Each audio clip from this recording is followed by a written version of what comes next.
जय हिंद प्यारे साथियों, एक बार स्वागत करते हैं आपके अपने द्वारा बनाए गए यूपी के एक विश्वसनीय चैनल विद्या नॉलेज केंद्र में। प्यारे साथियों, आज एक ऐसी सीरीज में लॉन्च किया हूँ, एक ऐसा वीडियो लॉन्च किया हूँ जिसे आपको पढ़ना ही चाहिए, एक बार देखना चाहिए कि इस कंटेंट में दम है कि नहीं। देखिए, कंटेंट का मतलब ये होता है कि आपका बोर्ड परीक्षा है, आपकी बोर्ड परीक्षा बहुत ही नज़दीक आ चुकी है। हालांकि ये वीडियो आप पेपर के 10 दिन पहले देख रहे हो, एक हफ्ते पहले देख रहे हो, 2 दिन पहले देख रहे हो, या पेपर के उसी दिन देख रहे हो, तो ये वीडियो आपके लिए बहुत ही लाभकारी साबित होने वाली है। आपको बिल्कुल भी टेंशन नहीं लेना है कि कैसे क्या होगा, ठीक है। हालांकि आपको मेहनत करते रहना चाहिए। मैं आपको 2 मॉडल पेपर दूंगा, एक ये वाला और एक और मैं लेकर के आऊँगा। इसमें 50 क्वेश्चन है, उसमें आपको मान लीजिए 25 क्वेश्चन होंगे, ठीक है। तो आपको एक चीज़ ध्यान देना है कि उसको भी आपको करना है, ठीक है। देखिए, हमारा पहला प्रश्न है कि प्रकाश का अपवर्तन किस कारण से होता है। तो देखिए, प्रकाश का अपवर्तन माध्यम के कारण से होता है, तो आपका आंसर हो जाएगा। दूसरा है मानव आँख में पुतली का कार्य क्या है। तो मानव आँख में पुतली का कार्य होती है प्रकाश की मात्रा बताने के लिए। नंबर 3, विद्युत धारा का एसआई मात्रक क्या है। तो विद्युत धारा का एसआई मात्रक है एम्पियर, ठीक। इसी तरह से आप क्वेश्चन नंबर 4 पे बढ़िए। ओम का नियम किससे संबंधित है। तो ओम का नियम विद्युत धारा व विभवांतर से संबंधित है, ठीक है। आपको इसको याद कर लेना है। क्वेश्चन नंबर 5 क्या कहता है, विद्युत शक्ति का एसआई मात्रक, मतलब विद्युत शक्ति का सूत्र क्या है। तो विद्युत शक्ति का सूत्र है P बराबर VI, ठीक है। P बराबर VI विद्युत शक्ति का मात्रक हो जाएगा। चुंबकीय क्षेत्र की दिशा ज्ञात करने के लिए नियम क्या है। तो दाएं हाथ का अंगूठे का नियम, बिल्कुल राइट आपका आंसर हो जाएगा, ठीक है। नंबर 7, अम्ल जो है नीले लिटमस को किस रंग में बदल देता है। तो आपने पढ़ा होगा, अम्ल जो है नीले लिटमस को लाल लिटमस में यानी लाल कलर में बदल देता है। pH 7 किसका सूचक है। क्वेश्चन नंबर 8 कह रहा है pH 7 जो है किसका सूचक है। तो pH 7 आपने पढ़ा होगा उदासीनीकरण यानी उदासीन का सूचक है, ठीक है। क्वेश्चन नंबर 9, धातु अम्ल से अभिक्रिया करने पर कौन सी गैस बनती है। तो ध्यान देना, धातु अम्ल से जब अभिक्रिया करेगी तो हाइड्रोजन गैस बनेगी, ठीक है। नंबर 10, क्वेश्चन नंबर 10 कहता है लोहे में जंग लगने के लिए आवश्यक है। तो ऑक्सीजन भी है और जल भी है, तो इसके लिए ऑक्सीजन और जल दोनों हो जाएगा, यानी सी आंसर आपका राइट आंसर हो जाएगा। क्वेश्चन नंबर 11, कार्बन के संयोजक इलेक्ट्रॉन कितने होते हैं। तो कार्बन की संयोजकता 4 होती है, यानी संयोजक इलेक्ट्रॉन कितने होते हैं, 4 होते हैं। आपका सी इलेक्ट्रॉन मतलब सी आंसर सही हो जाएगा। एथेनॉल का रासायनिक सूत्र क्या है। क्वेश्चन नंबर 12 कह रहा है एथेनॉल का रासायनिक सूत्र है। तो एथेनॉल का रासायनिक सूत्र है C2H5OH। आपका सी आंसर बहुत अच्छा हो जाएगा। सवाल नंबर 13, साबुन का स्वभाव कैसा होता है। तो साबुन का स्वभाव हमेशा क्षारीय होता है। आपका बी आंसर बिल्कुल राइट आंसर हो जाएगा। सवाल नंबर 14 कहता है कि रासायनिक मूल मतलब जीवन की मूल इकाई क्या है। तो जीवन की मूलभूत इकाई है कोशिका। इसको आपको पढ़ लेना है, ठीक है। सवाल नंबर 16 क्या कहता है, उसको हम अभी देखने वाले हैं। इससे पहले कोशिका का पावर हाउस किसे कहते हैं, बताइए। कोशिका का पावर हाउस किसे कहते हैं। तो कोशिका का पावर हाउस कहते हैं माइटोकॉन्ड्रिया का, ठीक। प्रकाश संश्लेषण किसका अंगक होता है, यानी प्रकाश संश्लेषण किस अंग में होता है। तो प्रकाश संश्लेषण क्लोरोप्लास्ट में होता है, ठीक है। सवाल नंबर 17, रक्त का लाल रंग किस कारण होता है। तो रक्त का लाल रंग आप ध्यान देना हीमोग्लोबिन के कारण होता है, ठीक है। सवाल नंबर 18, वंशागति की इकाई क्या है। तो वंशागति की इकाई क्या होती है, जीन होती है, ठीक है प्यारे साथियों, इसको आपको रट लेना है। सवाल नंबर 19 आपके सामने है, पौधों में जल का परिवहन किससे होता है। तो पौधों में जल का परिवहन होता है जाइलम के द्वारा, ठीक है। आपका आंसर राइट हो जाएगा। सवाल नंबर 20, मानव हृदय में कितने कक्ष होते हैं, यानी कक्ष का मतलब होता है चैम्बर। तो मानव हृदय में 4 चैम्बर होते हैं, ठीक है। अब आपको यहीं से लॉन्ग आंसर स्टार्ट हो जाएगा, दो मार्क्स वाले, 3 मार्क्स वाले, ठीक है अरे दोस्तों। चलिए सवाल नंबर 1 पढ़ लेते हैं। रासायनिक अभिक्रिया क्या है, इसके प्रकार उदाहरण सहित समझाइए। तो ध्यान देना, इसका उत्तर हो जाएगा रासायनिक प्रक्रिया में एक या अधिक पदार्थ आपस में क्रिया करके नए पदार्थ बना दें तो उसी को रासायनिक अभिक्रिया कहेंगे। रासायनिक अभिक्रिया के कुल मिलाकर के 4 प्रकार होते हैं, संयोजन अभिक्रिया, वियोजन अभिक्रिया और विस्थापन अभिक्रिया। संयोजन में क्या होता है, 2 या अधिक पदार्थ आपस में मिलकर के पदार्थ बनाते हैं, और वियोजन में एक पदार्थ टूटकर 2 या अधिक पदार्थ बनाता है, ठीक है। विस्थापन अभिक्रिया में क्या होगा, अधिक क्रियाशील तत्व कम क्रियाशील को हटाता है और आयनों को आदान प्रदान करता है। ठीक है, ठीक। और द्विविस्थापन क्या होगा? आयनों का आदान प्रदान ही द्विविस्थापन क्रिया कहलाएगी। आशा है कि क्वेश्चन नंबर 1 आपको समझ में आ गया। इस तरह से हम क्वेश्चन नंबर 2 देखेंगे। ठीक है, क्वेश्चन नंबर 2 क्या है? प्रश्न नंबर 2 है कि ऑक्सीकरण और अपचयन को उदाहरण सहित समझाइए। तो देखिए, इसमें आपको परिभाषा नहीं लिखना है, आपको केवल उदाहरण समझाना है। ठीक है, तो क्या हो जाएगा? उत्तर में लिखेंगे ऑक्सीकरण यानी ऑक्सीजन का जुड़ना और हाइड्रोजन का निकलना, और अपचयन में लिखेंगे ऑक्सीजन का निकलना और हाइड्रोजन का जुड़ना। ठीक है, अगर ये रिएक्शन दोनों साथ साथ अगर यही रिएक्शन हो रही हैं, तब आप क्या लिख देंगे? तब लिख देंगे कि ये अपक्रियाएँ कौन सी हैं? रेडॉक्स अपक्रियाएँ। ठीक है, तो आशा है कि दूसरा सवाल भी आपको अच्छे से समझ में आ गया होगा। ठीक है, सवाल नंबर 3 देखते हैं क्या कहता है। सवाल नंबर 3 कहता है कि अम्ल, क्षार और लवण का मतलब क्या है? इनके गुणों व उपयोग लिखिए। देखिए, अम्ल क्या है? H+ आयन दे दे वही अम्ल है। क्षार क्या है? OH आयन दे दें यानी OH आयन देते हैं यानी NaOH बनाते हैं। लवण क्या होता है? अम्ल व क्षार की अभिक्रियाओं से बनते हैं, उन्हें NaCl अगर बना दें तो लवण हो जाएगा। ठीक, इनका उपयोग करते हैं उद्योग, चिकित्सा व दैनिक क्षेत्र में। आपने देखा होगा कभी आप सलाद उलाद लेते हैं, मतलब जब दाल खाते हैं तो उसमें नींबू उबू कभी कभार, या शादी ब्याह में आप नींबू का रस भी जोड़ लेते हैं। ठीक है, तो वो अम्ल हो जाएगा। कड़वे के लिए आप जोड़ लीजिए क्या? मिर्चा। और नमक ले लीजिए तो हो जाएगा क्या? आप समझ लीजिए क्षार हो जाएगा। ठीक, अब देखिए क्वेश्चन नंबर 4 क्या कहता है? धातुओं के भौतिक व रासायनिक गुणों का वर्णन कीजिए। देखिए, इन्हें केवल वर्णन कहा है, तो उत्तर लिखेंगे भौतिक गुण क्या? चमक, तन्यता, अधातुवर्तना, चालकता, और रासायनिक गुण हो जाएंगे क्या? ऑक्सीजन, जल प्लस अम्ल व क्षार से अपक्रिया। क्वेश्चन नंबर 5, धातुओं को संक्षारण क्या है? इसे रोकने के उपाय लिखिए। तो उत्तर लिखेंगे धातुओं का संक्षारण वातावरण के कारण धीरे धीरे नष्ट हो जाना संक्षारण कहलाता है। रोकथाम, पेंट, गैल्वेनीकरण, मिश्र धातु बनाकर। कभी कभी लोहे में जंग लग जाती है तो उसमें क्या करते हैं लोग? ग्रीस लगा देते हैं ताकि वो धातुएं खराब ना हो। ठीक है, और इसमें भी बहुत सी चीज़ें कर सकते हैं, जैसे ग्रीस लगाकर, तेल लगाकर। ठीक, क्वेश्चन नंबर 6 कहता है प्रकाश संश्लेषण की प्रक्रिया का वर्णन कीजिए। देखिए, उत्तर 6 में आपको क्या लिखना होगा? हरे पौधे सूर्य के प्रकाश, CO2 व जल व क्लोरोफिल की उपस्थिति में ग्लूकोज बनाते हैं। इस प्रक्रिया में क्या निकलती है? ऑक्सीजन निकलती है।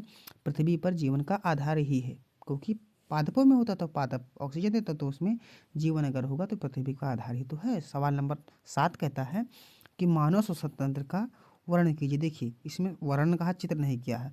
तो मानव श्वसन तंत्र में नसिका, श्वास नली, फेफड़े व वायुकोश शामिल हैं।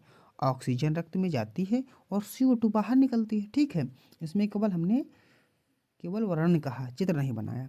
ठीक, क्वेश्चन नंबर 8 कहता है कि मानव हृदय की संरचना और कार्य समझे। संरचना कहा, चित्र नहीं कहा। जब चित्र मतलब सचित्र। ठीक, उत्तर कह रहा है 4 हृदयों वाला यानी हृदय 4 कक्षों का होता है, 2 अलिंद 2 निलय। यह शरीर के शुद्ध व अशुद्ध रक्त को संचार करता है। क्वेश्चन नंबर 9 कहता है कि मानव उत्सर्जन तंत्र का वर्णन कीजिए। तो उत्तर में हम लिखेंगे इसमें गुर्दे, मूत्रवाहिनी, मूत्राशय शामिल हैं। यह अपशिष्ट पदार्थों को बाहर निकालता है। बस इतनी सी बात करना है। ठीक है, इसको देखिए, इसमें हम चित्र क्यों नहीं बना रहे हैं? क्योंकि ये 2 नंबर का है, 1 नंबर का, इसमें हमने चित्र नहीं बनाना है। ठीक है, केवल वर्णन करना है। क्वेश्चन नंबर 10 कहता है आनुवांशिकता एवं विविधता क्या है? तो उत्तर लिखेंगे हम गुणों का पीढ़ी दर पीढ़ी स्थानांतरण आनुवांशिकता कहलाता है। गुणों में अंतर को विविधता कह देते हैं। बस इतना करना है। ठीक, क्वेश्चन नंबर 11 कहता है मेंडल के प्रयोग का वर्णन कीजिए। तो देखिए, मेंडल ने जो प्रयोग किया था, उत्तर में लिखेंगे मेंडल ने मटर के पौधों पर प्रयोग कर प्रभुत्व और अपभूत गुणों का नियम बताया। इसी को मेंडल का प्रयोग कह दिया, मेंडल का नियम कह देते हैं। ठीक है, तो इसमें हमने 2 सवाल आसानी से कवर अप कर लिए। आशा है ये 2 सवाल आपको याद हो गए होंगे या समझ गए होंगे। ठीक है, इन 2 सवालों को आप तैयार करके जाना। मानव नेत्र यानी क्वेश्चन नंबर 12 है मानव नेत्र की संरचना एवं दोषों का वर्णन कीजिए। देखिए, उत्तर में लिखेंगे नेत्र के भाग। सबसे पहले क्या होगा? कार्निया, फिर लेंस, रेटिना। दोष क्या होगा? निकट दृष्टि दोष, दूर दृष्टि दोष और जरा दृष्टि दोष। ये चित्र होते हैं। देखिए जो चित्र है इसी को चित्र आप देख लीजिए, एक बार समझ लीजिए। आपको चित्र अगर आ जाता है 3 नंबर में तब बनाना है, 2 नंबर में आया तभी आप रगड़ दीजिएगा, कोई बहुत बड़ी इशूज़ नहीं है। हम तो यही रिकमेंड करेंगे 2 नंबर में चित्र आप ना बनाएं, ठीक है। मैंने बना दिया है, आप ना बनाएं। 2 नंबर में केवल इसका आप भाग लिख दीजिए, नाम लिख दीजिए, बात खत्म। क्योंकि चित्र आते हैं 5 नंबर में, तो 2 नंबर में क्यों बनाना है फिर। देखिए क्वेश्चन नंबर 13 बड़ा प्यारा सा है कि विद्युत धारा क्या है सर, विद्युत धारा क्या है, ओम का नियम समझाइए। तो क्वेश्चन में विद्युत धारा और ओम का नियम पूछा है तो उसी को हम बताएंगे। देखिए विद्युत आवेश की प्रवाह को विद्युत धारा कहा जाता है। विद्युत आवेश की प्रवाह को क्या कहा जाता है भाई, विद्युत धारा कहा जाता है। ओम का नियम आपके सामने लिखा ही है, ठीक। क्वेश्चन नंबर 14 कहता है विद्युत ऊर्जा व विद्युत शक्ति को समझाइए। विद्युत ऊर्जा व विद्युत शक्ति को समझाइए। तो विद्युत ऊर्जा कहते हैं कार्य करने की क्षमता को, और विद्युत शक्ति कहते हैं ऊर्जा खपत करने की दर को, ठीक। तो आपको ये 2 सवाल तैयार कर लेने हैं पेपर में। आशा नहीं बल्कि विश्वास है पूरा के पेपर में आ ही सकता है, ठीक है। क्वेश्चन नंबर 15 चुंबकीय क्षेत्र एवं विद्युत मोटर समझाइए। देखिए चुंबकीय क्षेत्र क्या होता है, विद्युत मोटर क्या होता है, इस चीज़ को समझाना है। तो धारा प्रवाहित चालकों के चारों ओर चुंबकीय क्षेत्र बनता है, इसी सिद्धांत पर मोटर जो है कार्य करता है, ठीक। इसका बड़ा प्यारा सा जवाब हो जाएगा। क्वेश्चन नंबर 16 कहता है ऊर्जा के स्रोतों का वर्गीकरण कीजिए। देखिए ऊर्जा के स्रोत मुख्यतः 2 प्रकार के होते हैं, नवीकरणीय अनवीकरणीय। और सौर ऊर्जा जो है सबसे स्वच्छ स्रोत हो जाएगा, ठीक है। तो ये सवाल आपको ध्यान दे देना है, जो सौर ऊर्जा वाला है मतलब ऊर्जा के स्रोत वाला, इसको आपको बिल्कुल ध्यान देना है, ठीक है। इसको बिल्कुल स्किप नहीं करना है। और चुंबकीय क्षेत्र वाला भी आपको याद कर लेना, ठीक है। क्वेश्चन नंबर 17 कहता है पारिस्थितिक तंत्र का वर्णन कीजिए। किसका, पारिस्थितिक तंत्र का वर्णन कीजिए। तो उत्तर में हम लिखेंगे जीव या पर्यावरण के बीच पारस्परिक संबंध की पारस्परिक संबंध की व्यवस्था पारिस्थितिक तंत्र कहलाती है। क्वेश्चन नंबर 18 पे आते हैं खाद्य श्रृंखला एवं खाद्य जाल समझाइए। ये बहुत बार पूछा गया है कि खाद्य श्रृंखला क्या है। तो ऊर्जा का स्थानांतरण खाद्य श्रृंखला द्वारा होता है, कई श्रृंखलाएं मिलकर के खाद्य जाल बना देती हैं। बस इसको आपको इतना तैयार कर लेना है।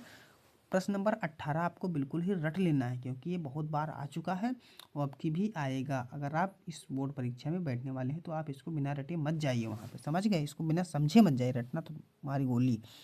क्वेश्चन नंबर 19 कहता है जैव निम्नीकरण और अजैव निम्नीकरण अपशिष्ट का क्या प्रभाव, लिखिए। तो आपको लिखना है अजैव अपशिष्ट पर्यावरण को प्रदूषित करता है और जैव अपशिष्ट प्राकृतिक रूप से नष्ट हो जाता है, ठीक। क्वेश्चन नंबर 20 से पढ़ते हैं ओजोन परत का महत्व एवं क्षय के कारण लिखिए। देखिए ओजोन परत यूवी किरणों से रक्षा कराती है और CFC गैसें इसके क्षय का मुख्य कारण। देखिए ओजोन परत वाला प्रश्न कई बार आ चुका है, ठीक है। लगातार आने वाले प्रश्न हैं ये, इनको आपको बिल्कुल ही तैयार करके रखना है। क्वेश्चन नंबर 21 कहता है द्विखंडन क्या है, उदाहरण दीजिए। तो देखिए उत्तर में लिखना होगा हमें कि जब एक कोशिकीय जीव 2 समान संतानों में विभाजित हो जाता है तो इस प्रक्रिया को द्विखंडन कहा जाता है। इसमें अमीबा बहुत माना जाना उदाहरण होता है भाई इसका। क्वेश्चन नंबर 22 पे आते हैं मेंडल का एक गुणसूत्रीय प्रयोग लिखिए। देखिए मेंडल का एक गुणसूत्रीय प्रयोग हमने पहले भी पढ़ चुका है, लेकिन यहाँ पे दूसरा पढ़ना है। यहाँ पे गुणसूत्रीय प्रयोग पूछा है। तो मेंडल ने मटर के पौधों में एक लक्षण जैसे ऊंचाई को लिया और पाया कि पहली पीढ़ी में केवल प्रभावी गुण ही दिखाई देते हैं, ठीक। पहले वाले प्रश्न में क्या था, पहले वाले प्रश्न में उनका रिकॉर्ड पूछा था और इसमें क्या पूछा है, गुण पूछा। अब क्वेश्चन नंबर 13 है अलैंगिक जनन के 3 प्रकार लिखिए। 3 नंबर में पूछा जाएगा। तो अलैंगिक जनन केवल एक ही जनक भाग लेता है, ठीक। इसमें कुछ प्रकार जैसे नंबर 1 द्विखंडन। द्विखंडन में क्या होगा, एक कोशिकीय 2 भागों में बढ़ जाती है। नंबर 2 बहुखंडन, एक कोशिका अनेक संतानों में विभाजित हो जाती है। नंबर 3 कली द्वारा, माता जीव पर कली बन जाती है जिससे नया जीव बन जाता है, ठीक। तो आपने अलैंगिक जनन को ध्यान से समझ लिया है, ठीक है। आप परेशान ना हो, आपके लिए मैंने चित्र वाले भी सवाल लेकर के आए हैं जो 5 नंबर में बनते हैं प्यारे दोस्तों। आप टेंशन ना लीजिए, क्योंकि देखिए मैंने एक पढ़ाया है तो आपको दूसरा भी पढ़ाने का प्रयास करूंगा, ठीक है। तो आप टेंशन ना लें। सवाल नंबर 14 है कि आनुवांशिकता क्या है, इसके 2 महत्व लिखिए। तो देखिए उत्तर में लिखेंगे माता पिता के गुणों का संतानों में स्थानांतरण आनुवांशिकता कहलाता है। महत्व इसका हो जाए यह जीवों की निरंतरता बनाए रखती है। नंबर 2 इससे जीव विविधता उत्पन्न होती है। क्वेश्चन नंबर 25 कह रहा है कि जीवन प्रक्रियाएं क्या हैं, दो उल्लेख लिखिए। तो देखिए, वे क्रियाएं जो जीव को जीवित बनाए रखती हैं जीवन प्रक्रियाएं कहलाती हैं। उदाहरण श्वसन, पाचन या अन्य 2-3 उदाहरण भी आप याद करके लिख सकते हैं। आप इतना भी लिख देंगे तब भी आपके नंबर बिल्कुल नहीं कटेंगे, इसको आप तैयार कर लेना। ठीक। क्वेश्चन नंबर 25 कहता है मानव हृदय का नामांकित चित्र बनाइए तथा रक्त परिसंचरण की क्रियाविधि को समझाइए। देखिए, ये प्रश्न बहुत ही इम्पॉर्टेंट है कि क्या है ये चीज़। ठीक है, उत्तर में लिखना है क्रियाविधि। मानव हृदय एक 4 कक्षों वाला पेशीय अंग है। इसके 2 भाग होते हैं, दायां और बायां। देखिए, रक्त परिसंचरण की क्रियाविधि लिखना है हेडिंग लगा करके। फिर लिखना है नंबर 1, शरीर से अशुद्ध रक्त ऊर्ध्व एवं अलोवेना कावा द्वारा दाएं नीले में आता है।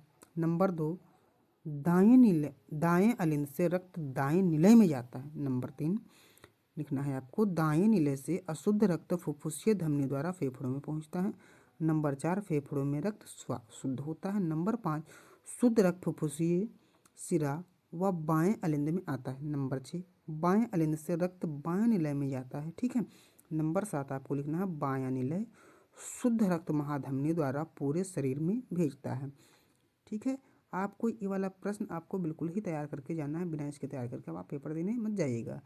तो आपको तैयार करके ही वहाँ पहुँचना है। ठीक है, आपको इसका चित्र है तो चित्र आप समझ लीजिए, चित्र ऐसे ही आएगा। आपको चित्र हमेशा पेंसिल से ही बनाने रहते हैं, आपको चित्र में कोई दिक्कत नहीं होगी। हम आशा है बहुत ही शॉर्ट में हमने चित्र बनाया है, बहुत ही डीपली नहीं गए हैं कि अनुप्रस्थ काट का बनाया है, लेकिन हमने जो भी बनाया है आपके लिए बोर्ड एग्जाम के पर्पज़ पे ही बनाया है।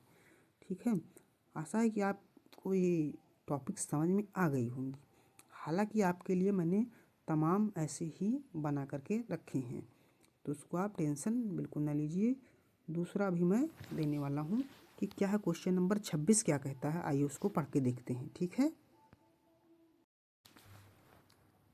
तो क्वेश्चन नंबर 26 कहता है कि पत्ती का अनुप्रस्थ काट का चित्र बनाइए तथा प्रकाश संश्लेषण की क्रियाविधि समझिए। जैसे मैंने पहले किया है, पहले लिखा है क्रियाविधि, उसके बाद मैंने चित्र बनाया, इसी ऐसे भी इसमें करेंगे। तो इसमें उत्तर हम लिखेंगे, सबसे पहले हेडिंग लगाएंगे क्रियाविधि। तो आपको लिखना होगा पत्ती प्रकाश संश्लेषण का मुख्य अंग है। प्रकाश संश्लेषण की क्रियाविधि लिखना है, तो इसमें लिख देंगे नंबर 1, पत्ती की कोशिकाओं में उपस्थित क्लोरोफिल सूर्य के प्रकाश को अवशोषित करता है। नंबर 2, जड़ों द्वारा अवशोषित जल पत्ती तक पहुंचता है। नंबर 3, वायुमंडल से CO रंध्रों द्वारा अंदर आती है। नंबर 4, सूर्य प्रकाश की ऊर्जा से CO2 और जल को ग्लूकोज बनाता है, जल से ग्लूकोज बनाता है। नंबर 5, इस प्रक्रिया में ऑक्सीजन गैस उत्सर्जित होती है। समीकरण आप इसको पढ़ लेंगे। ठीक है, चलिए अगला क्वेश्चन है, मतलब क्वेश्चन नहीं, इसका मैं चित्र बनाकर दिखाने वाला हूँ। देखिए, अब इसका देखिए चित्र क्या होगा, इसको आपको बहुत डीपली चित्र में नहीं जानना है। इस क्वेश्चन में 5 नंबर का क्वेश्चन, इसलिए मैंने कम किया। अगर थोड़ा आप बढ़ा सकते हैं तो बढ़ा दीजिए। ठीक है, चित्र आपको ये वाला बनाकर दिखा देना है। ध्यान रहे, चित्र आपको पेंसिल से ही बनाना है। ठीक, पेपर में आपको पेन बिल्कुल भी यूज नहीं करना है चित्र बनाने के पर्पज़ पर। आपको क्या करना है, पेंसिल यूज करना है। ठीक है, क्वेश्चन नंबर 27 पे हम आते हैं, मानव श्वसन तंत्र का नामांकित चित्र बनाइए तथा श्वसन की क्रियाविधि समझाइए। देखिए, क्रियाविधि समझाना है तो पहले मैं क्रियाविधि करूँगा, उसके बाद चित्र बनाऊँगा। आप भी ऐसा करना। तो क्रियाविधि में मानव श्वसन तंत्र शरीर में ऑक्सीजन की आपूर्ति करता है। श्वसन तंत्र की क्रियाविधि क्या करना है, नंबर 1, नसिका से वायु शरीर में प्रवेश करती है। नंबर 2, वायु श्वास नली द्वारा फेफड़ों तक पहुंचती है। नंबर 3, फेफड़ों की वायु कोशिकाओं एल्वियो गैसों का आदान प्रदान होता है। नंबर 4, ऑक्सीजन रक्त में मिल जाती है। नंबर 5, कार्बन डाइऑक्साइड बाहर निकाल दी जाती है। देखिए, अब जो मानव का श्वसन तंत्र है ये 5 नंबर में पूछा जाएगा। अगर आप इतना कर देते हैं तभी कोई दिक्कत नहीं है। आप इतना करेंगे अपनी कॉपी में तो और ये फैलेगा, आपकी कॉपी भर जाएगी। समझ गए, आप सोचिए कॉपी नहीं भरेगी। मैंने इसको बहुत, मतलब इसका टेक्स्ट जो है हल्का बहुत छोटा कर दिया है, इसके लिए आपको समझ नहीं आ रहा है। इसका चित्र जो है आपको बनाकर दिखा दे रहा हूँ। लेकिन उससे पहले आपको एक चीज़ बता दूँ, अगर आप इस परीक्षा में बैठने वाले हैं प्यारे दोस्तों, तो इन सब प्रश्नों को आप तैयार करके जाइए। ठीक है, बिना इन सब प्रश्नों के आप क्या लिखेंगे बताइए। आपने वैसे भी साल भर कुछ नहीं पढ़ा होगा, हमें पता है। तो इसके लिए आपको ये चित्रों को बना करके लिखाना है, मतलब लिख के आना है पेपर में, ताकि 100 में 100 नंबर मिले। हालांकि 100 नहीं मिलते हैं, 70 होते हैं, 30 नंबर आपका प्रैक्टिकल होता है, लेकिन 70 में 70 मिलने का प्रयास करिएगा। ठीक है, इस चित्र को आप देख लीजिए ध्यान से। इसी टाइप का आपको चित्र बनाए, कोई ज़रूरी नहीं कि चित्र आप एकदम ऐसे ही बनाएं। क्वेश्चन नंबर 28 है कि न्यूरॉन का नामांकित चित्र बनाइए तथा तंत्रिका आवेग संचरण की क्रिया विधि समझाइए। उत्तर, न्यूरॉन तंत्रिका तंत्र की संरचनात्मक व क्रियात्मक इकाई है। इसके भाग हैं डेंड्रोइट, कोशिका काय यानी कि साइटोन, अक्षतंतु, माइलिन, आवरण व अक्षतंतु शिरा। ठीक, तंत्रिका आवेग संचरण की क्रिया विधि लिखेंगे। नंबर 1, विश्राम अवस्था में न्यूरॉन के अंदर ऋणात्मक व बाहर धनात्मक आवेश होता है। ठीक, नंबर 2, उत्तेजना न मिलने पर Na+ आयन अंदर प्रवेश करते हैं और विद्युत आवेग उत्पन्न होता है। नंबर 3, यह आवेग अक्षतंतु में आगे बढ़ता है और मायून युक्त अगतंतु में यह रेनवीयर की गांठों में बीच कूदता है। नंबर 4, सिनेप्स पर रासायनिक पदार्थ जैसे न्यूरोट्रांसमीटर निकलते हैं जो अगले न्यूरॉन में नया आवेग उत्पन्न करते हैं। ठीक, ये न्यूरॉन वाला क्वेश्चन बहुत ज़्यादा इम्पॉर्टेंट नहीं है, लेकिन आप ये सोच लीजिए कि इसको आना है अब की बार पेपर में, क्योंकि देखिए कोई कोई क्वेश्चन ऐसे होते हैं जो बार बार रिपीट होते हैं, कुछ कुछ नए प्रश्न आते हैं। देखिए चित्र आपको ऐसा सिंपल सा है, कोई ज़रूरी नहीं है, जैसे मैंने पहले बताया, कोई ज़रूरी नहीं कि आप चित्र एकदम ऐसे ही बनाइए। हालांकि आप चित्र थोड़ा डिसबैलेंस बना देते हैं, आप कला का पेपर नहीं दे रहे हैं कि आपका नंबर कटेगा। चित्र आपका बना होना चाहिए, चाहे जैसे बना होना चाहिए, पेंसिल से बना होना चाहिए, कला नहीं दे रहे हैं कि आपका नंबर कटेगा। ठीक है, तो इसके लिए आप परेशान ना हो कि हम चित्र नहीं बना पाते सर क्या करें, आपको टेंशन नहीं लेना भाई। सवाल नंबर 29 है, अवतल दर्पण क्या है? अवतल दर्पण द्वारा बनने वाले प्रतिबिंब की प्रकृति का वर्णन कीजिए, उपमुक्त किरण आरेख बनाइए। देखिए एक प्रश्न बहुत बार आ चुका है, तो उत्तर में लिखेंगे अवतल दर्पण वह दर्पण होता है जिसकी परावर्तक सतह अंदर की ओर होती है। जब वस्तु वक्रता केंद्र से बाहर रखा जाता है तो प्रतिबिंब वास्तविक, उल्टा तथा छोटा बनता है। जब वस्तु C और F के बीच में रखी जाती है तब प्रतिबिंब वास्तविक, उल्टा तथा बड़ा बनता है। अब देखिए फोकस और ध्रुव के बीच रखने पर प्रतिबिंब दर्पण के पीछे बनेगा, लेकिन कैसा बनेगा? आभासी बनेगा, सीधा तथा बड़ा बनता है। देखिए चित्र का निर्देश आपको ध्यान देना है, इसमें निर्देश भी आपको लिखना है। अवतल दर्पण किरण आरेख बनाकर P, E और F अंकित करना है। ठीक है, बाकी आपको कोई इसमें ज़्यादा इश्यूज़ नहीं करने हैं कि सर हमें नहीं आता है क्या करें, जो आता है वो करके आइएगा। ठीक है, चित्र आप इसका बड़ा सिंपल सा होता है। देखिए ये प्रश्न आपको बार बार पूछा जाता है, इसीलिए मैं इस पर ज़्यादा फोकस दे रहा हूँ। हालांकि कोई ज़रूरत नहीं थी इन सब की, हाँ हर एक सबके तरह मैं भी 1 लाइनर क्वेश्चन उठा लेता है बेटा, 100% पेपर में फंसी, लेकिन वो नहीं फंसना है भाई। ठीक है, बहुत लोग क्या करते हैं, ChatGPT से कंटेंट का तैयार करते हैं, ला के आपको पेस्ट कर दिया। हमने इसको 3 से 4 दिन बेटा मेहनत करके बनाया भाई साहब, तब लेकर के आया हूँ मैं आपके पास। ठीक है, सिंपल सा चित्र होता है, इसको आप बना लीजिए अपनी कॉपी में। तब देखिए कोई भी आप आंसर उठा लीजिए, कोई सा भी विद्या उठा लीजिए, आंसर उठा लीजिए, बुक उठा लीजिए, ये क्वेश्चन आपको मिलेंगे। बहुत लॉन्ग आंसर, लेकिन मैंने इसको शॉर्ट किया, अपनी लैंग्वेज में काट किया, आपकी लैंग्वेज में किया है, ताकि आप समझें सर। समझ गए? तो इसको आपको बिल्कुल ध्यान देना है, ऐसे नहीं कूदा फांद करके छोड़ आना है सब सवालों को, इन सबको करना है सर आपको। ठीक है भाई, अगर चित्र आप नहीं बना पाते हैं तो आप 1-2 बार प्रयास करिए। ऐसा भी क्वेश्चन आते हैं जो कि चित्र वाले होते हैं, बहुत इंपॉर्टेंट होते हैं। ठीक, सवाल नंबर 30 जो कि लास्ट क्वेश्चन है कि मानव नेत्र का नामांकित चित्र बनाइए तथा दृष्टि दोष और दूरदृष्टि दोष का वर्णन कीजिए। देखिए मानव नेत्र एक प्रकाशिक यंत्र है जो वस्तुओं से आने वाले प्रकाश को रेटिना पर फोकस करता है। इसके मुख्य भाग कार्निया, पुतली, नेत्र लेंस और रेटिना है। निकट दृष्टि दोष में व्यक्ति पास की वस्तुएं स्पष्ट देखता है पर दूर की नहीं। इसका सुधार उत्तल लेंस से किया जाता है। सुधार का मतलब निवारण उत्तल लेंस से किया जाता है। दूर दृष्टि दोष में पास की वस्तुएं स्पष्ट दिखाई नहीं देती, इनका सुधार उत्तल लेंस से किया जाता है। देखिए अब ये इतना समरी हो गया, मतलब कि इस क्वेश्चन 5 नंबर का है तो हमने कहते छोटा कर दें, इसलिए मैं इसको थोड़ा इस पर आपको डीपली लेके जाने वाला हूँ। देखिए अब उसके बाद देखिए इसमें क्या कर रहा है, मानव नेत्र का नामांकित चित्र भी बनाना है, तो चित्र आपको बना ही देना है। ठीक, नंबर 3 मतलब और एक इसमें क्वेश्चन नंबर 3 पूछ रहा है कि निकट दृष्टि दोष और दूर दृष्टि दोष को बताइए। देखिए निकट दृष्टि दोष क्या होगा, जो चीज़ जहाँ दिख जाए, दूर का दिख रहा है तो दूर दृष्टि दोष, नज़दीक का दिख रहा है तो नज़दीक दृष्टि दोष।